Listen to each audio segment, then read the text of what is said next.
Vimos en su oportunidad el tema de el abdomen agudo,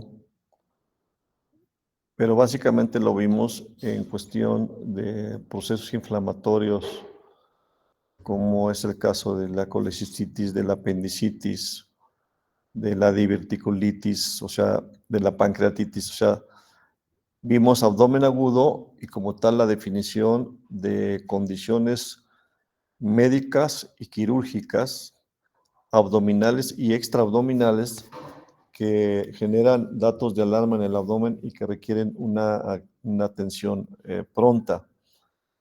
Obviamente no se habla de abdomen agudo en forma general como algo quirúrgico, sino abdomen agudo que requiere una atención inmediata y que puede tener internas o no internas.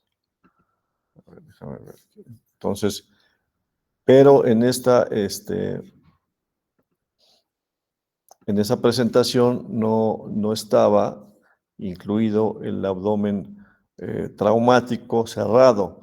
El trauma cerrado de abdomen, que también genera, por supuesto, es una causa de abdomen agudo, ¿sí? Que puede ser o puede no ser quirúrgico. O sea, no necesariamente un abdomen contuso, como vamos a ver a continuación, es quirúrgico, pero entra, por supuesto, en la definición que vimos de abdomen agudo en aquella ocasión, ¿sí? Y que no lo incluimos, porque vimos fundamentalmente causas inflamatorias, un embarazo ectópico, una apendicitis, etcétera. Bueno, entonces el día de hoy vamos a ver una causa específica de abdomen agudo contuso. Obviamente quedaría, pero eso ya es un tema muy específico, el trauma abdominal por herida de arma de fuego, ¿sí? O por una arma blanca, entonces, bueno, o en cualquier parte del cuerpo, bueno, pues ya también es parte de la cirugía, pero no requiere, ahí es como es tan evidente, pues no requiere un proceso diferente de abordaje, sino fundamentalmente es ya el equipo quirúrgico, cirujano de urgencias o el médico de urgencias, quien determina la gravedad de la lesión, da la atención inmediata y en su caso lo deriva al cirujano cardiotorácico, al cirujano plástico o al cirujano de abdomen, según el caso, ¿no? Digamos, sería la otra causa, por supuesto, de un abdomen agudo traumático. Pero en este caso estamos hablando de un abdomen contuso por un trauma cerrado de abdomen, ¿de acuerdo? Es decir, es una lesión externa, ¿sí? Ya sea, puede ser por un golpe directo, ¿sí? Puede ser por un aplastamiento o por la desaceleración brusca, que ese también es un término que es conveniente que lo dominen. Es decir, vamos a ver ahorita brevemente, es decir, si por ejemplo en un momento dado alguien recibe un golpe como se ve ahí directamente en una pelea, pues obviamente puede haber un golpe tan intenso que genere una ruptura de una víscera intraabdominal. Habitualmente las más afectadas, como lo vamos a ver, son las vísceras macizas, ¿sí? Recuerden ustedes, y eso es importante en la anatomía, los elementos de fijación que tienen las vísceras y bueno, también la parte de contenido hemático que tiene cada una de ellas. Pero entonces puede haber una agresión externa al abdomen, estamos hablando de abdomen específicamente, que puede generar un abdomen agudo por una ruptura o una laceración de víscera habitualmente maciza, aunque no se descarta también de una víscera hueca. Puede ser, por ejemplo, también una caída, ¿sí? O puede ser también, el que sería lo más frecuente, un accidente de tránsito. En un accidente de tránsito puede, por ejemplo, ser también por el traumatismo directo del volante o del parachoques o teóricamente la bolsa de aire, pues te evita precisamente eso, ¿no? Pero puede ser, digamos, la compresión directa, el golpe directo, o puede ser, que sí es importante que lo tengan, la desaceleración, ¿sí? O sea, esta desaceleración sí, es un mecanismo específico en donde, digamos, vamos a suponer, si está un coche parado, los que están dentro del vehículo, imagínense, este es un tema meramente físico, están los órganos en su lugar y viene un golpe por la parte posterior, en donde el cuerpo todo se va para adelante y luego para atrás, pero no necesariamente a la misma velocidad viene la aceleración y desaceleración de las vísceras intraabdominales. Digamos, a diferencia del tórax, pues en el tórax todo el contenido tiene un continente, es decir, no hay como que margen de mucha maniobrabilidad del que el pulmón o el corazón tengan movilidad porque están en una caja cerrada, precisamente la caja torácica.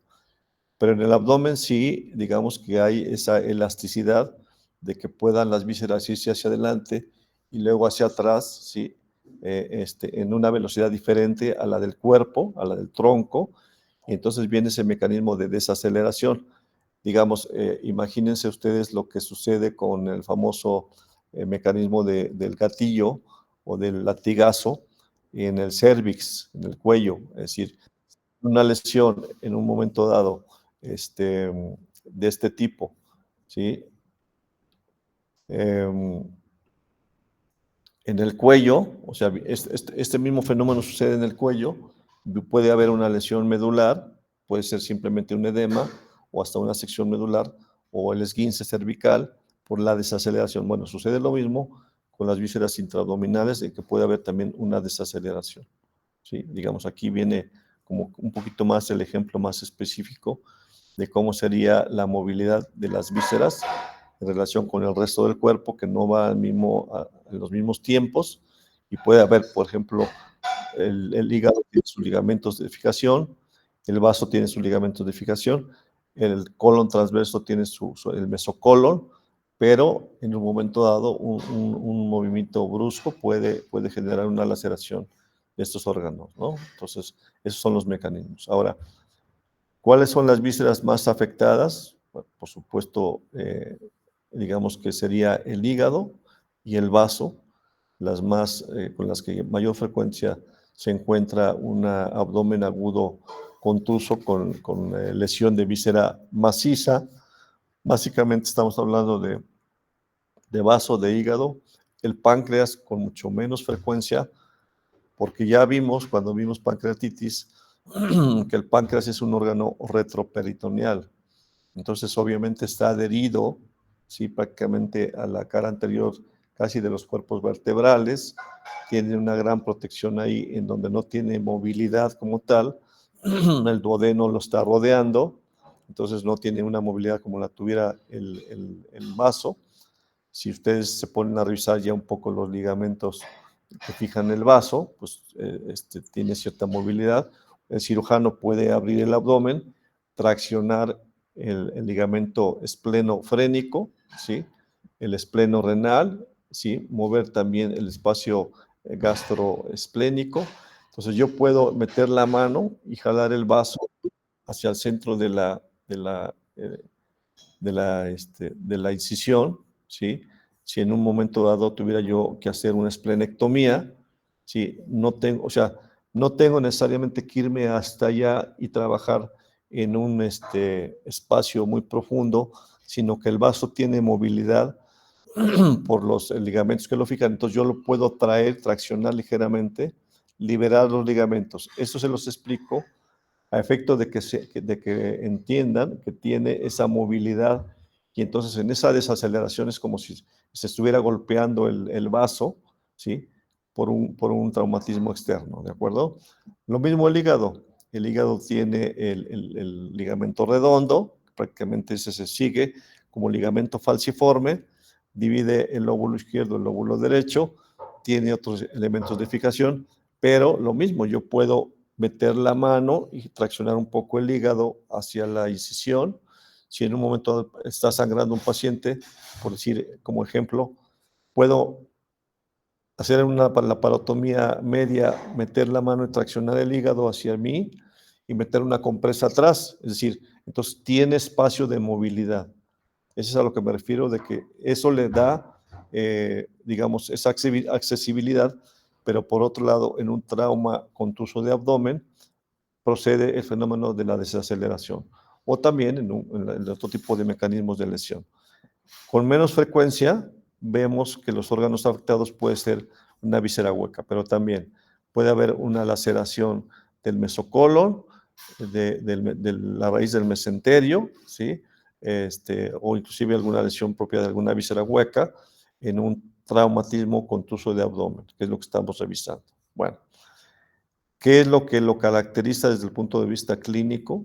O sea, obviamente, ustedes están en el servicio de urgencias y llega un paciente politraumatizado y bueno, no nos vamos a meter en este momento en detalle a lo que sería la atención, la TLS o como le quieran llamar ahora, ¿sí? Del estado hemodinámico integral del paciente, de que las vías aéreas, de que una vena permeable, etcétera, ¿no? Vamos a hablar un poco de que ya una vez, o por supuesto algo importante, estable el paciente, ahora vamos al tema que nos ocupa, que sería abdomen. Ya vimos, por ejemplo, el hemotórax, ya vimos el neumotórax, entonces, bueno, pues ya también si hay una lesión torácica, pues ya sabemos que si el paciente tiene dificultad respiratoria, si tiene la placa de tórax esto, lo otro, si a la auscultación no hay ruidos o hay ruidos de más, bueno, cosas de ese tipo ya tórax.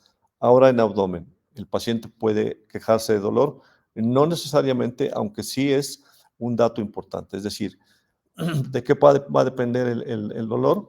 De la cantidad que pueda haber en un momento dado de sangre. Es importante cuando tengan un paciente con un trauma contuso de abdomen, este, revisar a detalle si el dolor es un dolor somático, un dolor, digamos, por la contusión externa de la pared abdominal o de los laterales de los flancos del abdomen por el golpe o por alguna compresión. Pues es importante también que revisen si el paciente tiene hematomas, equimosis en el abdomen y que entonces el dolor sea un dolor externo, no un dolor intraabdominal, ¿sí? Obviamente, si el paciente empieza a tener datos de irritación peritoneal, pues ya entonces estamos sospechando de que puede haber algo interno que amerita una resolución diferente. Lo mismo, la irritación peritoneal está causada en el 99% de los casos por sangre. Es decir, ¿por qué hablo de un 1% que no? Porque sí puede haber, muy rara ocasión, una ruptura de víscera hueca. Raro, por ejemplo, que un paciente haya terminado de comer, está en un accidente automovilístico, lleva el estómago repleto, tiene una lesión precisamente en el abdomen superior y puede tener ahí una ruptura gástrica, digamos, ¿no? O el mecanismo de desaceleración, ¿sí? Sobre todo en el mesocolon transverso, pueda generar una ruptura de colon.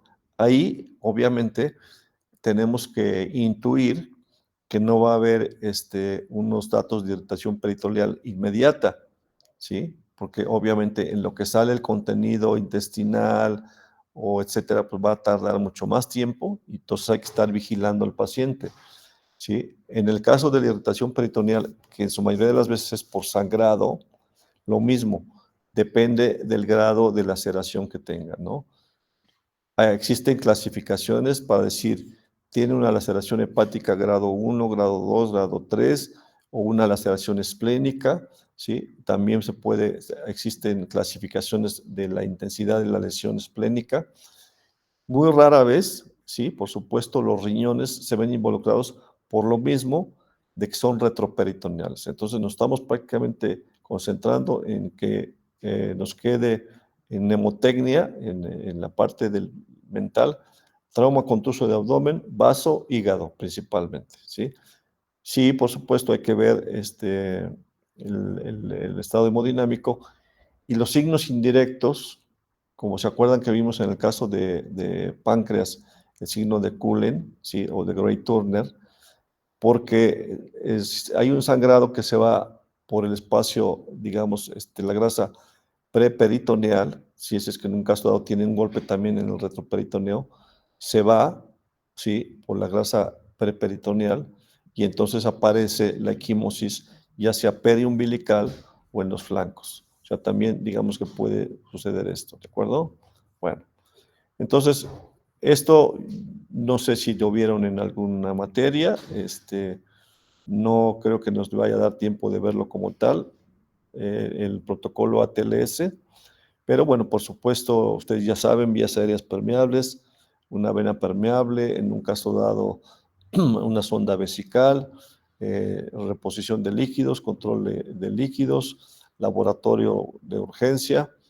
Y yo el miércoles que nos saludamos en el IMSS, todavía logré escuchar del ponente anterior que les hablaba a ustedes del tema del ultrasonido, ¿no? Entonces también, bueno, por supuesto ahí ya viene el laboratorio. ¿Qué vamos a pedir en un abdomen contuso? Sí, una biometría hemática completa, prácticamente para ver lo inmediato que sería la hemoglobina y el hematocrito. ¿Vamos a tener una reacción leucocitaria? Seguramente que no. ¿Por qué? Porque va a ser algo prácticamente inmediato, ¿sí?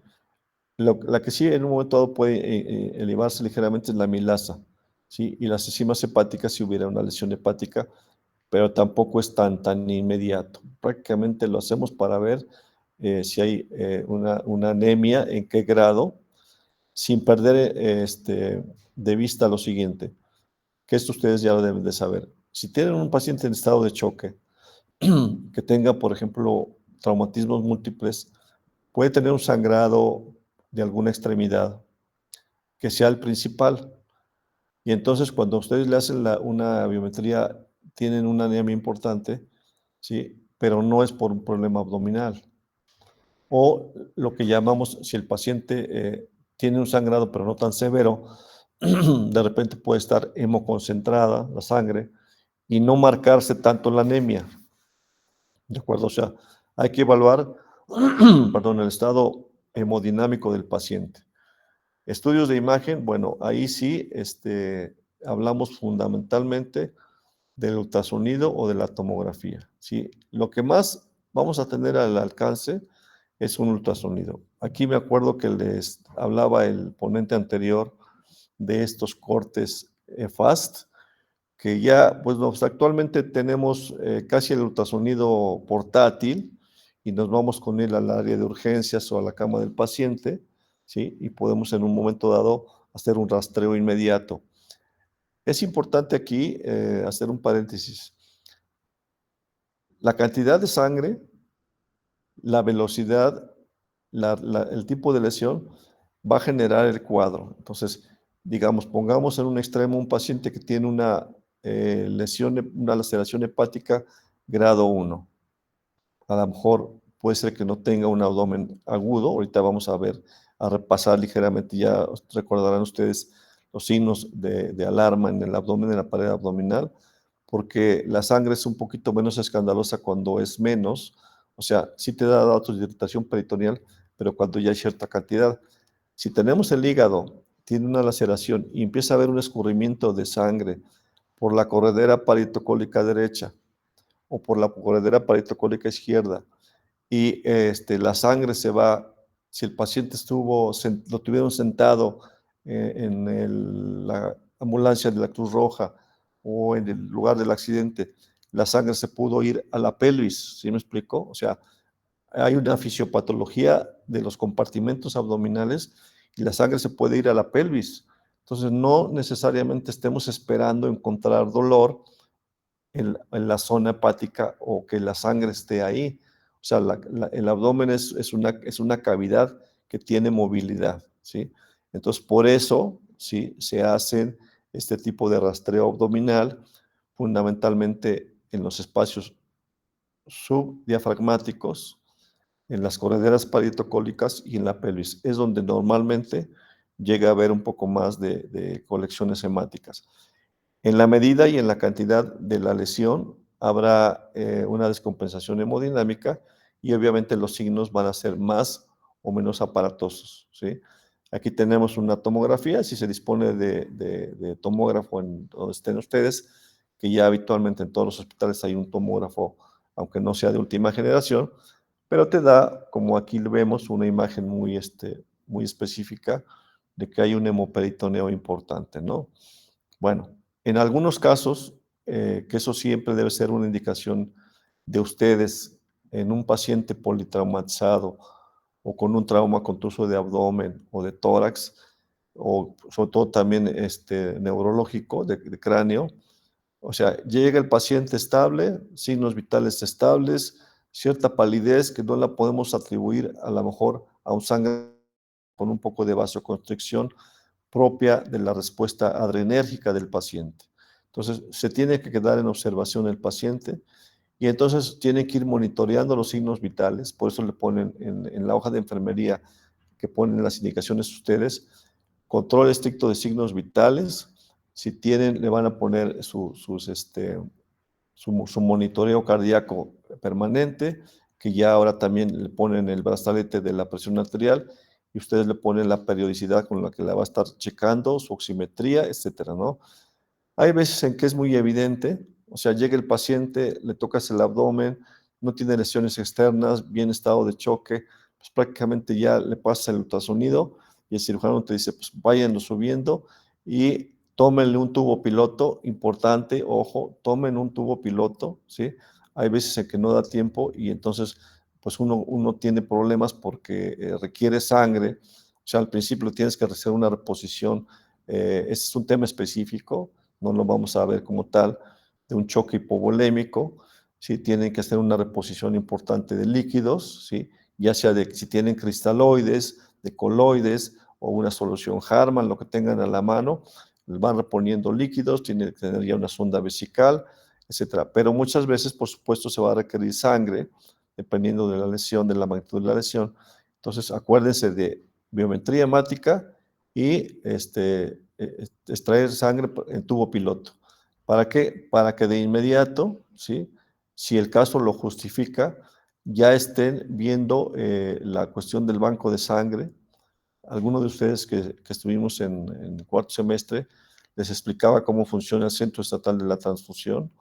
Difícilmente los hospitales tienen sangre disponible ahí, ¿sí? Entonces, bueno, pues sí es un reto, sí, sin estar en un hospital de convenio, pues tiene que con el tubo piloto ir al centro de la transfusión para en un momento dado les den, según el tipo de sangre y el tipo IRH, se hace el cruce de sangre y ya le llevan la sangre compatible, pero acuérdense de pedirlo. Bueno, cuando no es muy evidente el trauma porque no es muy severo, entonces se puede hacer un lavado peritoneal, que es la imagen que ven ustedes aquí a la derecha en la gráfica. Entonces se hace una pequeña punción abdominal, ¿sí? Si el paciente está consciente o inconsciente, traten, independientemente de cualquiera que sea el caso, de poner un poco de anestesia local, ¿sí? Que con lo cual, ya con experiencia viendo, ponen piel, tejido celular subcutáneo, ¿sí? Aponeurosis y bueno, obviamente sin llegar a la cavidad abdominal o peritoneal, ponen un poco de anestesia local, hacen una punción con un punzocat grueso, un punzocat, ¿sí? Entonces, ustedes una vez que introducen la aguja al abdomen, sacan la aguja y se queda nada más entonces el tubo del endocat o del punzocat, ¿sí me explico? De tal forma que ese tubo no es traumático a las vísceras intraabdominales o pueden meter inclusive un catéter si tuvieran una guía específica, o sea, una aguja con un canal suficiente, un trocar suficientemente amplio, pueden pasar un pequeño catéter, es profeso para ello, para hacer, puede ser que de inmediato le salga sangre, bueno, pues ya está el diagnóstico.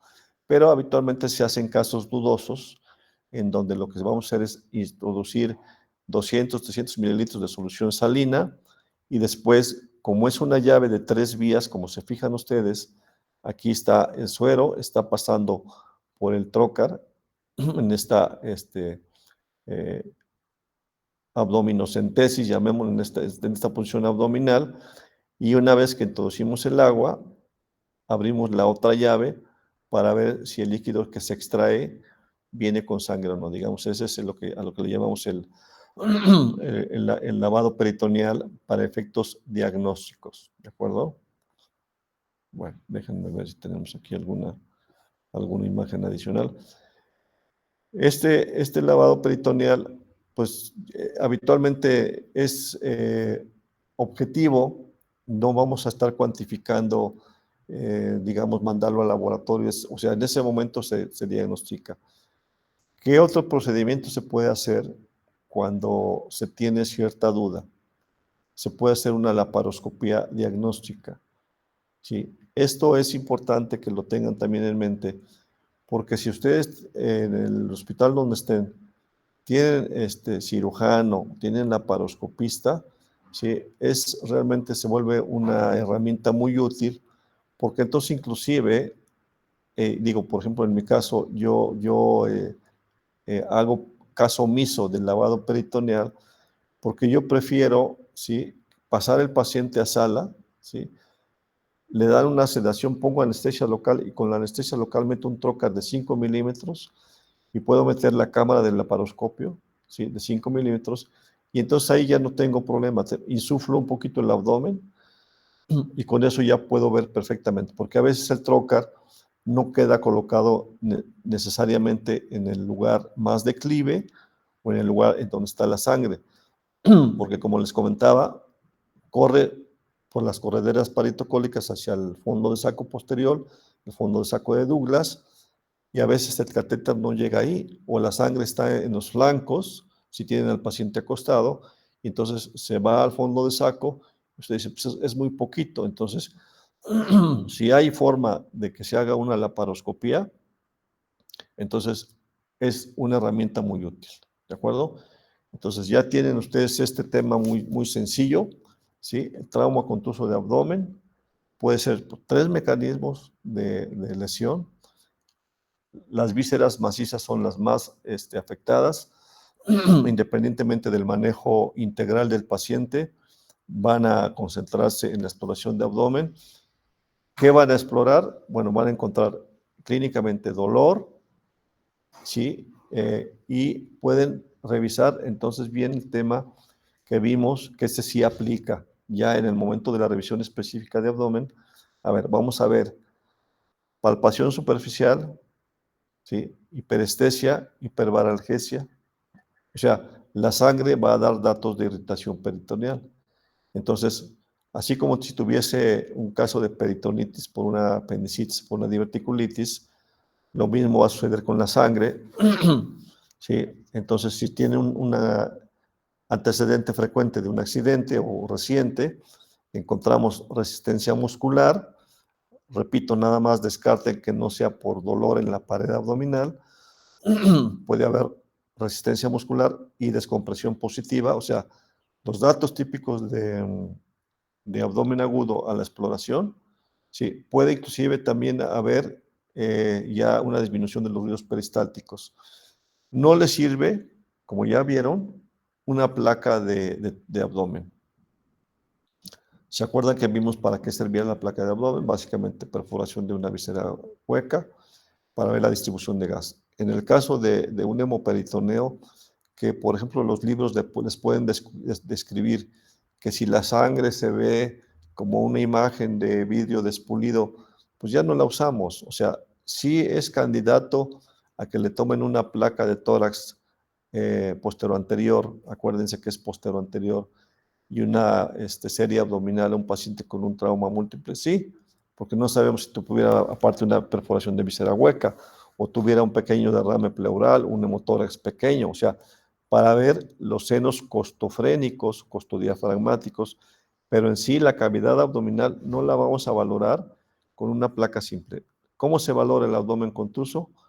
Ultrasonido o tomografía. En casos dudosos, habrá quien prefiera un lavado peritoneal, es viable, o en su defecto, directamente hacer una laparoscopia diagnóstica, porque además nos permite hacer un procedimiento terapéutico, es decir, ¿qué vamos a hacer en una laparoscopia?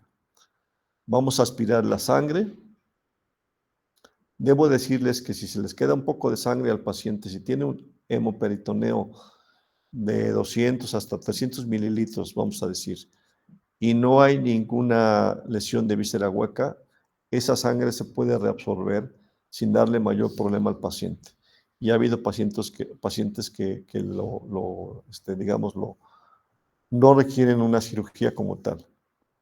Bueno, hacemos una laparoscopía diagnóstica, aspiramos la sangre de las correderas, del fondo de saco, de los espacios sufrénicos, subhepáticos, suprahepáticos, y en un momento dado valoramos, ¿sí?, la lesión con la limitante de que con una laparoscopía, digamos, podemos ver la cara anterior del hígado, ¿sí?, pero no podemos ver la cara posterior, y solamente con un lente de visión lateral la cara superior del hígado.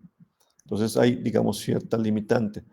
Pero si hay un hemoperitoneo, el vaso está íntegro y el hígado lo vemos íntegro, pues el sangrado es de la cara posterior del hígado. Podemos ahora poner medicamentos que generan un poco de hemostasia. Observamos un rato el abdomen. Si vemos que no hay un sangrado mayor, si colocamos una canalización, ¿sí?, por contrabertura, y el paciente se va a su cuarto, ¿sí? También se puede, por la laparoscopía, por supuesto, reparar la lesión. Es decir, hay una lesión hepática, una laceración grado 2.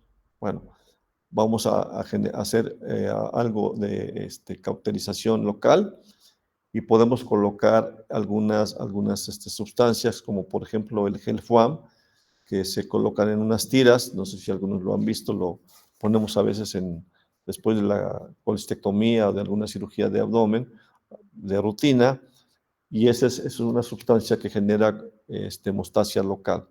Lo mismo se puede hacer en el vaso. Si es una laceración pequeña, moderada, se puede hacer un procedimiento más conservador.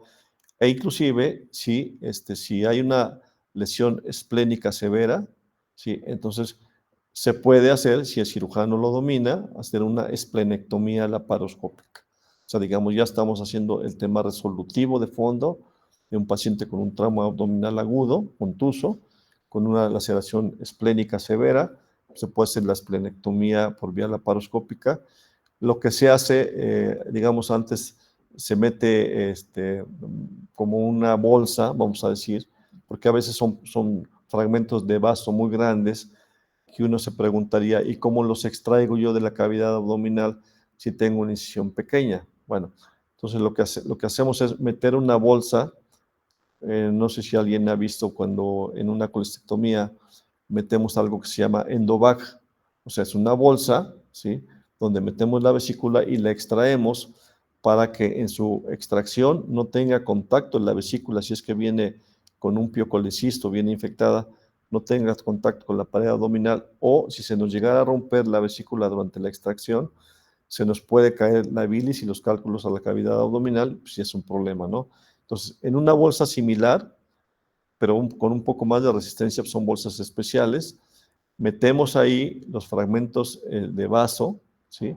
Se hace obviamente la hemostasia ya que no esté sangrando, se coloca la bolsa en un lado y ya que se expone y se mete un aparato muy sencillo que es como le llamamos el morcillador o morcillador, que es como licuar un poquito el tejido esplénico para que salga fácilmente por la incisión de un trocar de 10 milímetros, ¿no? Entonces, este es el tema, ¿sí? Trauma abdominal contuso, las causas, cómo se hace en la clínica, que encontramos en el diagnóstico y el tratamiento. Y el caso de que no se pueda por vía laparoscópica o no se tenga al cirujano laparoscópico, en un momento dado, pues se hace una laparotomía abierta, ¿sí? Se meten compresas, ¿sí? Y ya pues se resuelve lo que se tenga que resolver. En algunos casos, también debo decirlo como último comentario de este tema, a veces no se puede resolver de inmediato. Es decir, por ejemplo, si nos encontramos una lesión hepática muy severa y el cirujano es un cirujano general que no tiene mucha experiencia en cirugía de trauma, ¿sí? ¿Qué puede hacer? Y es válido, se pueden poner compresas hemostáticas, se puede cerrar el abdomen, estabilizar al paciente y después entra un cirujano experimentado en hígado a ver si hace una hepatectomía o una segmentectomía o alguna cosa diferente. Pero ya obviamente toma prioridad la estabilidad y la vida del paciente. ¿De acuerdo? Entonces eso es básicamente lo que les comento de este tema de abdomen agudo. Creo que esa era la última diapositiva. ¿Alguna pregunta sobre este tema?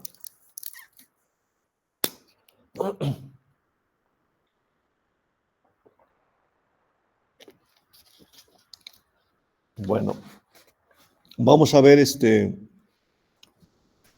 acuerdan que les mandé un archivo y hubo una pregunta de terminología quirúrgica? Me parece que a ustedes les tocó la de la derivación ventrículo-peritoneal en caso de hidrocefalia.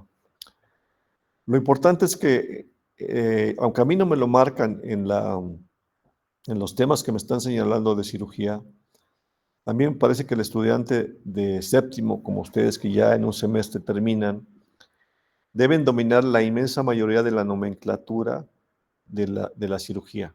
O sea, ya sea de neurocirugía, de tórax, de abdomen, de ginecología, de urología, de angiología, o sea, de la mayoría de las áreas quirúrgicas. Entonces, les voy a presentar un tema específico que es frecuente, lo van a ver con cierta frecuencia en donde roten, que sería algo de cirugía urológica.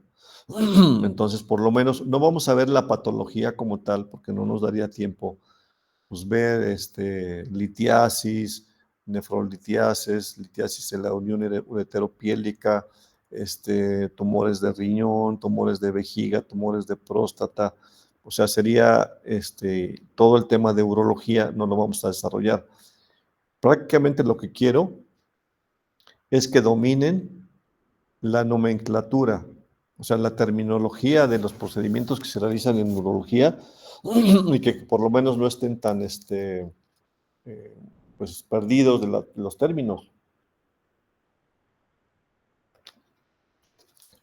A ver, entonces les voy a pasar ese archivo. A ver, vamos a ver si no tenemos aquí. Vamos a ver.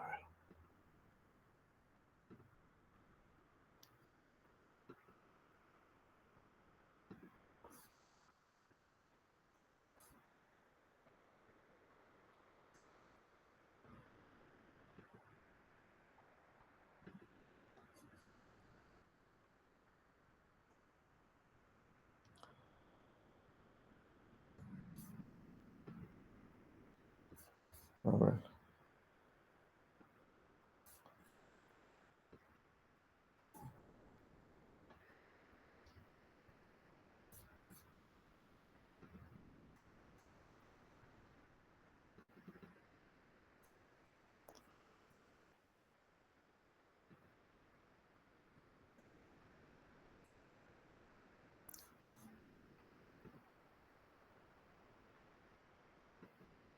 ¿Ahí la están viendo? No.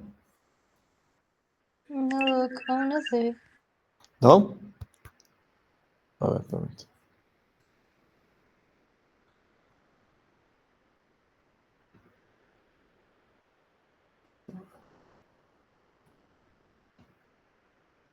¿Ahí la ven?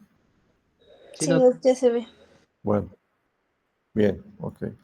Entonces ahí tenemos como que una imagen de los órganos urinarios, riñones, pelvis ureteral, ureteros y la vejiga, ¿no?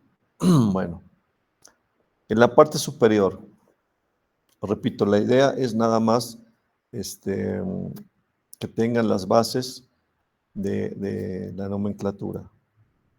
De las enfermedades más frecuentes, litiasis renal. ¿Cuál es el lugar en donde se localiza o se impacta más un cálculo? O sea, puede ser que haya cálculos en el parénquima renal, pero donde son más frecuentes, que generan el típico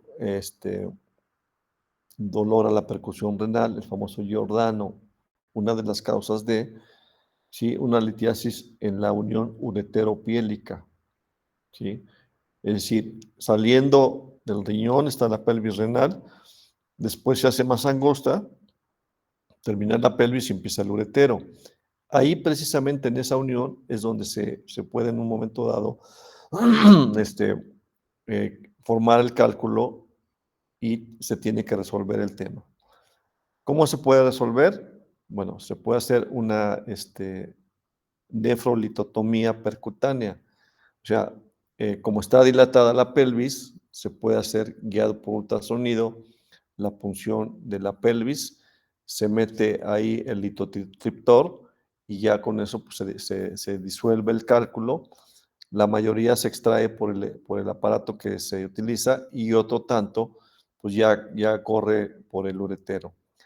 Muchas veces, ya es un tema del urólogo, se coloca un catéter, ¿sí?, por vía uretral, ¿sí?, vejiga, la cistoscopía, se mete un catéter para ferular esa pelvis que fue manipulada, ¿sí? O la otra es que si el urólogo tiene una ureteroscopía por láser, es decir, entra por la uretra, vejiga, canula uno de los meatos, así se llama, un meato ureteral, o sea, canula un orificio ureteral y hacia izquierdo o derecho se dirige hacia la pelvis y en ese momento lleva en la punta de su ureteroscopio el láser, ¿sí? Ahorita lo vamos a ver un poquito con algunas imágenes. Bueno. Si llegase a haber una estenosis, cuando se dice pielo-ureteral, precisamente nos estamos refiriendo a la unión de la pelvis con el uretero. Y ahí entonces hay que hacer una plastía de esa zona que se llama pieloplastía. Esto puede ser un procedimiento abierto o un procedimiento laparoscópico. Voy a tratar de, no sé si tengo una gráfica sobre ello, se los voy a ejemplificar ahorita. Imagínense que si tienen ustedes una zona estrecha, digamos que tuvieran una manguera con una zona estrecha, si le hacen una incisión, digamos, en la dirección del popotito o de la manguerita, pero la cierran al revés, sí, entonces abren la luz del uretero o de la manguera o del catéter, ¿sí me explicó? Ese es a lo que se refiere una plastía. Sí, ahorita la vamos a ver. Y en el caso de un tumor renal, pues bueno, no, ya se acuerdan de la nomenclatura, las nefrectomías, esplenectomías, colistectomías, ya sea parcial o radical. En este caso del riñón puede no ser necesariamente total. Hidronefrosis es un término nada más para hablar de que existe una obstrucción a la salida de la orina del riñón, puede ser en la pelvis renal o puede ser en el uretero distal, pero que está generando una dilatación del sistema pielocalicial, así se llama, sistema pielocalicial, ¿sí? Y entonces lo que sucede cuando hay una hidronefrosis es que por gradientes de presión esa orina que está en el sistema colector empieza a comprimir el parénquima renal y lo va atrofiando. ¿Sí me explico? Entonces, de ahí la importancia de que si una persona tiene una obstrucción de la pelvis renal o en alguna zona de la eliminación de la orina, pues tiene que resolverse porque en un momento dado, si tiene una hidronefrosis, el parénquima renal se daña y pues puede haber un momento en el que sea ya un cascarón al riñón, o sea, hemos quitado riñones que ya no tienen nada de parénquima renal porque estuvieron así durante años, ¿sí? Y entonces pues ya no tienen ninguna función, ¿de acuerdo? Ahora, si estamos hablando de nefrectomías, aquí están viendo una imagen de una posición lateral. Esta posición, digamos, en una mesa quirúrgica, sí le llamamos precisamente una posición de lumbotomía, ¿sí? Porque precisamente el paciente está en decúbito lateral, en este caso está en decúbito lateral derecho, para hacer una lumbotomía. En el caso de la imagen izquierda, del paciente real, ¿sí? Para hacer una lombotomía. A veces se entra en un espacio intercostal o a veces inclusive si se va a hacer una nefrectomía completa, a veces se tiene que cortar una parte de una costilla para el acceso al espacio renal, digamos, ¿no? Y también esa es la vía de abordaje de una nefrectomía laparoscópica. Ahí están viendo ustedes los trócares que se están colocando para una nefrectomía laparoscópica. Entonces, bueno, el término aquí no es mayor, es simplemente una pieloplastía, una ureterolitotomía o una litotomía con láser en caso de cálculos en la pelvis renal. ¿Viste lo que les decía yo? Bueno, aquí se está haciendo una plastía. Obviamente que esta pelvis renal está dilatada y el uretero fue seccionado y ya se le está haciendo una apertura para que encaje mejor y tenga suficiente diámetro y circunferencia para que el drenaje urinario sea el correcto, ¿no? Y ya obviamente se ve un riñón completamente sano, no se ve un riñón, digamos, dilatado con una hidronefrosis, pero se llama pieloplastía. ¿Qué es una pieloplastía? Es una plastía para reparar una estenosis de la pelvis renal, para dejarla funcional y que no exista retención urinaria y daño renal. ¿De acuerdo? Aquí estamos aquí está una imagen de una nefrolitotomía percutánea, es decir, aquí está precisamente, fíjense cómo está la pelvis renal, después viene el uretero y viene una zona más estrecha. Ahí es donde se enclavan los cálculos. Obviamente ahora con el instrumental laparoscópico y de avanzada urinario, pues se puede entonces por la lumbotomía, o sea, por la vía posterior, por la borda posterior, ¿sí? Se mete este trócar, ¿sí? Que en un momento dado lo que va a hacer es, tiene en la punta para hacer la disolución, ¿sí? El litotriptor está el cálculo que está en blanco, entonces se pone a funcionar la punta del equipo para disolver el cálculo, que sería lo idóneo, ¿no?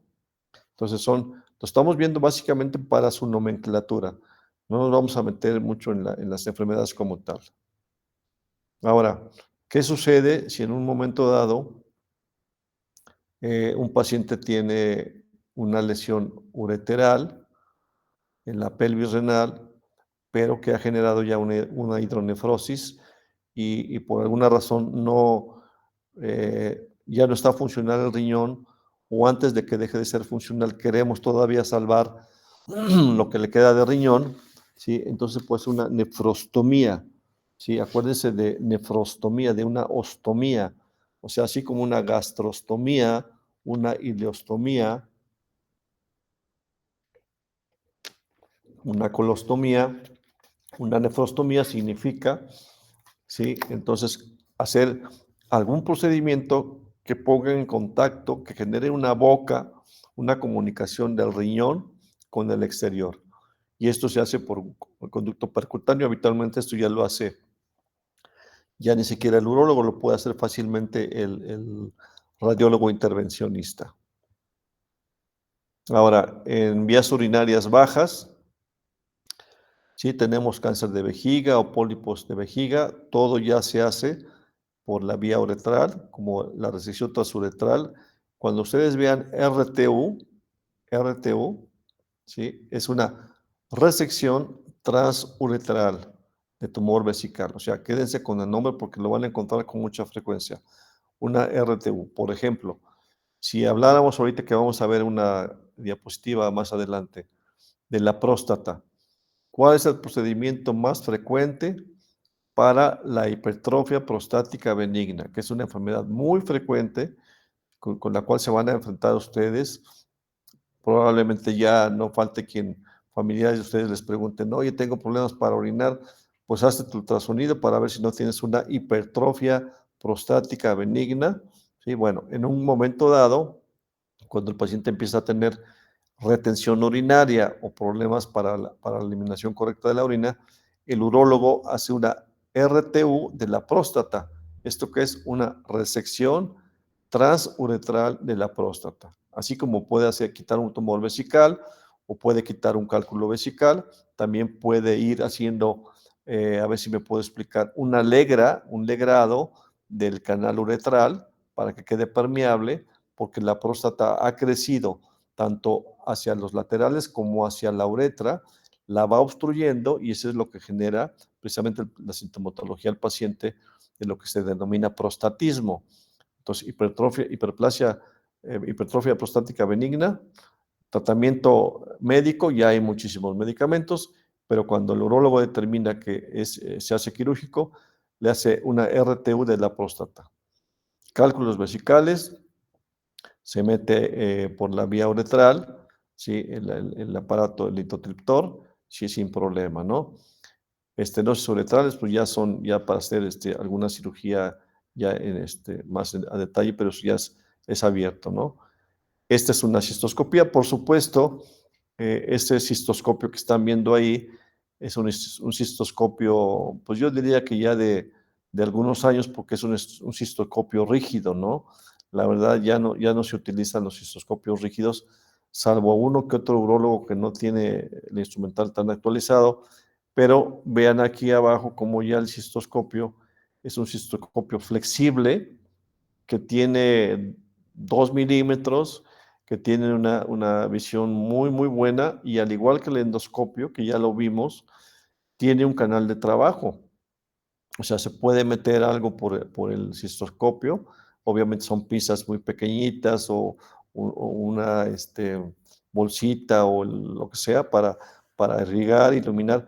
Y si se fijan en los aditamentos que tiene el cistoscopio, para que el urólogo pueda estar viendo, tiene que estar haciendo una irrigación permanente, ¿sí? de la vejiga para estar teniendo campo visual, ¿sí? Digamos, en este caso es a través de la vía acuosa, ¿no? Se puede cauterizar, se puede sacar un pólipo vesical o hacer una resección transuretral de la próstata. Bueno, aquí es lo que les decía yo. HBP es hipertrofia benigna de la próstata. Manejo quirúrgico más frecuente, RTU de la próstata. Ojo, estamos hablando del manejo quirúrgico de la hipertrofia prostática benigna, ¿sí? Completamente otro tema, el que un paciente tenga una sospecha de un cáncer de próstata en donde no es candidato para una RTU, por supuesto. Ese paciente ya entra en un protocolo diferente de manejo, en donde, ¿qué se hace? Pues se tiene que tener el histopatológico, acuérdense de los principios de cirugía oncológica, la base es que se tenga el histopatológico para decidir si el paciente es candidato a quimioterapia, a radioterapia o a una prostatectomía completa, abierta, laparoscópica o con robot, ¿no? Ya sea el cáncer de próstata es un tema diferente, una prostatectomía radical, ya sea abierta, laparoscópica o por robótica. Aquí nada más, quédense un poco con esta imagen. Sí, esta es una próstata normal del lado derecho. Fíjense cómo la uretra pasa en medio de la próstata. O sea, imagínense que la próstata es como una manzana y pasa en el medio de la manzana un popote. Eso es exactamente la anatomía de la uretra. O sea, dentro de esa manzana que es la próstata pasa el popote que es la uretra. Si lo ven ahí en un corte sagital, están viendo cómo pasa la uretra en medio de la próstata. En la de en medio estamos viendo cómo hay una próstata muy crecida, que tanto ha crecido a los laterales, ha crecido para arriba, para abajo, pero también ha crecido hacia la parte medial. Entonces ya la uretra la ha estrechado, ¿sí? Entonces, ¿qué es lo que hace la RTU? Obviamente entran por vía uretral, ¿sí? Se empiezan a meter unas pequeñas legras, ¿sí? Para ir raspando la próstata de en medio que está obstruyendo, es puro tejido benigno, por supuesto, para que quede despejado de la forma en la que están viendo ustedes aquí en la tercera gráfica. Ahora, como se queda tejido prostático, es importante que el paciente sepa y ustedes sepan que una RTU es un procedimiento probablemente temporal. Si el paciente tiene una tendencia importante a la hiperplasia o a la hipertrofia prostática benigna, lo que queda de próstata puede nuevamente crecer y volver a estenosar la uretra, ¿de acuerdo? Esta es la cirugía abierta. Ahí está entrando el dedo del cirujano por detrás del pubis para extraer la próstata. Sí, ya nada más es terminología. Prostatectomía, extirpación de la próstata. Esta es abierta, es suprapúbica. Nada más dos términos, ¿sí? Que a lo mejor podríamos ahí hacer alguna preguntita de examen. La prostatectomía abierta puede ser transvesical o extravesical. Es decir, aquí el dedo del cirujano no se está metiendo a la vejiga, se está metiendo abajo de la vejiga, atrás del pubis. Pero también podemos entrar por la vejiga y de ahí meter el dedo y la mano para sacar la próstata a través de la vejiga. Eso ya depende de la elección del cirujano. Ya estamos hablando aquí de patología básicamente masculina, ¿sí? Algunas que son de urgencia. No vamos a ver la patología, es nada más qué se puede hacer si hay una torsión testicular. A veces la, la, el descenso del testículo y la fijación. Cuando orquidopexia es fijación de. Si se tuerce el testículo, hay que rotarlo y fijarlo para que no se vuelva a rotar. Lo de la criptorquidia lo vimos. ¿Sí? ¿Qué hay que hacer? La orquidopexia, que es decir, la fijación, ¿de acuerdo? Varicocele, ¿a qué se refiere? Que a veces crecen las venas que van a ir al testículo, generan molestias al paciente, se siente engrosado el cordón espermático y en un momento dado requiere la ligadura a través de una pequeña incisión. Vamos a ver aquí. A ver. Creo que iba, bueno, esta es la que les iba a enseñar de las varices.